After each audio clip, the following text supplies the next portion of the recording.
Grant రావట్లేదు. దయచేసి ఈ నెల బడ్జెట్ సెషన్ ప్రారంభం కాబోతుంది కాబట్టి పంచాయతీల మీద ముఖ్యంగా ఈ స్పెషల్ ఆఫీసర్స్ మీద బాగా ఒత్తిడి పెరుగుతా ఉంది.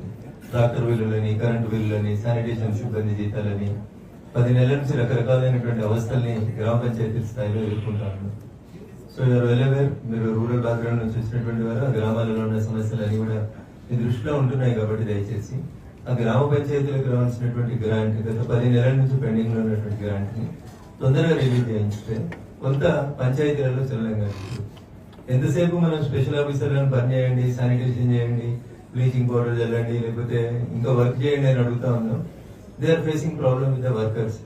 ఒక నెల జీతం, 2 నెలల జీతం అంటే భరించే స్థితిలో ఉంటారు. కాబట్టి ఒక 5-6 నెలల నుంచి వాళ్ళ ఇబ్బందులు ఎదుర్కొంటున్నారు. కాబట్టి దయించి బడ్జెట్ కంటే ముందు కొంత ప్రత్యేకమైనటువంటి నిధుల్ని కేబినెట్ లో మీరు ఒకసారి చర్చించి రిలీజ్ చేయించి పంచాయతీని వెంటనే ఆదుకోవాలని చెప్పి ఈ సర్వసభ సమావేశంలో అందరి సభ్యుల తరఫున మిమ్మల్ని డిమాండ్ చేస్తున్నాం సార్.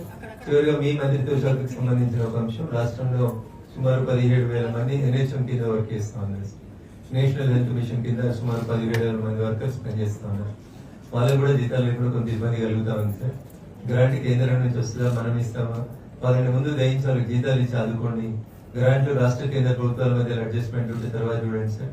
పేదోళ్ళు వాళ్ళ ఊళ్ళలో పనిచేసేటోళ్ళు వాళ్ళని ఆదుకోవాలని, మీ శాఖ కాబట్టి మీరు కొంచెం యాక్టివ్గా ఉంటారు కాబట్టి NHM వర్కర్లను కూడా తొందరగా ఆదుకోవాలని మిమ్మల్ని ఈ వేదిక ద్వారా విజ్ఞప్తి చేస్తా ఉన్నాను. Thank you sir.